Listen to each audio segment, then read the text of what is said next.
મોરબીની જીવાદોરી સમાન મચ્છુ 2 ડેમ ઓવરફ્લો થયો છે। નીચાણવાળા વિસ્તારોને એલર્ટ કરી દેવામાં આવ્યા છે। 29 ગામોને એલર્ટ કરવામાં આવ્યા છે। રિપેરિંગ ચાલુ હોય ડેમનું ક્રેસ્ટ લેવલ જાળવી રાખવા પાણી ઓવરફ્લો થવાથી 29 ગામોને એલર્ટ આપવામાં આવ્યું છે। તો ઉપરવાસમાંથી પાણીની આવક થતાં રિપેરિંગ હેઠળ રહેલ મચ્છુ 2 ડેમ ઓવરફ્લો થયો છે। ડેમમાં 3977 ક્યુસેક પ્રવાહ પાણીની આવક સામે 1170 ક્યુસેક પ્રવાહ પાણીની જાવક થઈ છે। તો મોરબી તાલુકાના જોધપર, લીલાપર, ભડિયાદ તેમજ ટીંબડી, ધરમપુર, રવાપર, અમરેલી, વનાળિયા, ગોર, ખીજડીયા, માનસર, નવા સાદુલકા, જૂના સાદુલકા તેમજ ગુંગણ, નારણકા, બહાદુરગઢ, નવા નાગડાવાસ તેમજ જૂના નાગડાવાસ, સોખડા, અમરનગર તેમજ માળિયા મિયાણા તાલુકાના દેરાળા, મેઘપર, નવાગામ, સોનગઢ, વીરવિદરકા, માળિયા મિયાણા, હરિપર અને ફતેપર ગામને એલર્ટ આપવામાં આવ્યું છે।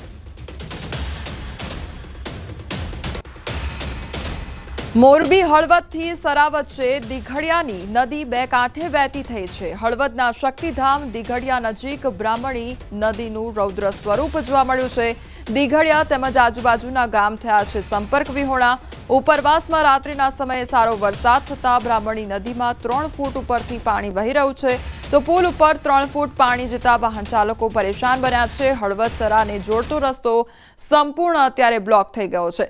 ભારે પવન અને કડાકા ભડાકા સાથે ગાજવીજ સાથે વરસાદ હળવદ પંથકમાં જોવા મળ્યો છે।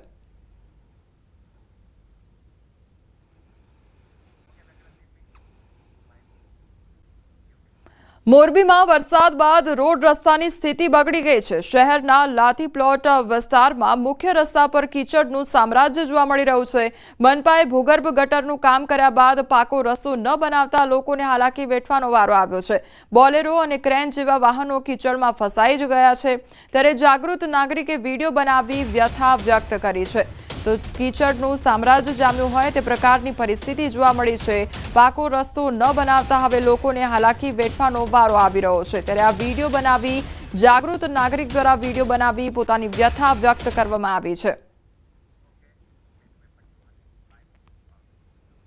યાત્રાધામ પાવાગઢ ખાતે ધોધમાર વરસાદ ખાબક્યો છે। વરસાદી માહોલમાં ભક્તો માતાજીના દર્શન કરી રહ્યા છે। વાદળોની ફોજ વચ્ચે મેઘરાજાનું આવન જાવન થતા હળવા ભારે ઝાપટા સાથે વરસી રહ્યો છે વરસાદ અને તેમ છતાં ભગવાનના દર્શનાર્થે ભક્તો ઉમટી પડ્યા છે। યાત્રાધામ પાવાગઢના દ્રશ્યો સામે આવ્યા છે કે જ્યાં એક તરફ વરસાદ વરસી રહ્યો છે અને તેમ છતાં પણ ભક્તોનું મહેરામણ જોવા મળી રહ્યું છે।